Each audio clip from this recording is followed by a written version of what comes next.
মন্ত্রী ভোট কেন্দ্রে যাচ্ছেন, আইনমন্ত্রী যাচ্ছেন, সবাই তো ভোট দিয়েছেন। উনি আবু সাইদ মুগ্ধর কবর জিয়ারত করতে গিয়ে বললেন হ্যাঁ জনগণকে হা ভোটে ভোট দিতে বলেন। তাহলে আমরা ধরে নিচ্ছি স্বাভাবিকভাবেই যে ওনারা সবাই হা ভোটে ভোট দিয়েছেন। তাহলে হা ভোটে ভোট দেওয়ার অর্থ কি? এই গেজেটের মধ্যে হা ভোটের যে 4টি প্রশ্ন ব্যালটে এখানে আছে, সেই 4টি প্রশ্নে এই 84 সংস্কারের ব্যাপারে বলা আছে সেখানে নোট অফ ডিসেন্ট নেই, নোট অফ ডিসেন্ট বাদে ব্যালট তৈরি হয়েছে। তাহলে 5 কোটি মানুষ ভোট দিয়েছে যে ব্যালটে, সেখানে নোট অফ ডিসেন্ট গুলো বিএনপির কাছে ছিল, কাগজে লেখা আছে, কিন্তু গণভোটের ব্যালটে কোনো নোট অফ ডিসেন্ট ছিল না। পড়েন আপনি।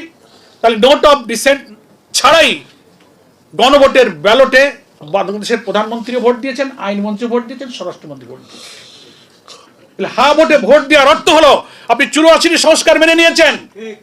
হা ভোটে ভোট দেওয়ার অর্থ হলো 47টি সংস্কার মেনে নিয়েছেন।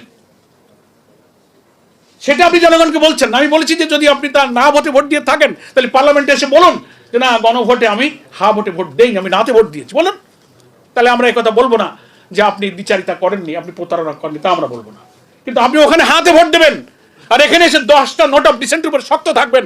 আপনি 5টা সাংবিধানিক সংস্কার মানবেন না, আপনি এই সমস্ত আইন মানবেন না। জনগণকে আপনি এটা গোপন রেখে বলতেছেন আমি অক্ষরে অক্ষরে মানব। তাহলে ভূত কার ঘাড়ে? ভূত সরকারের ঘাড়ে।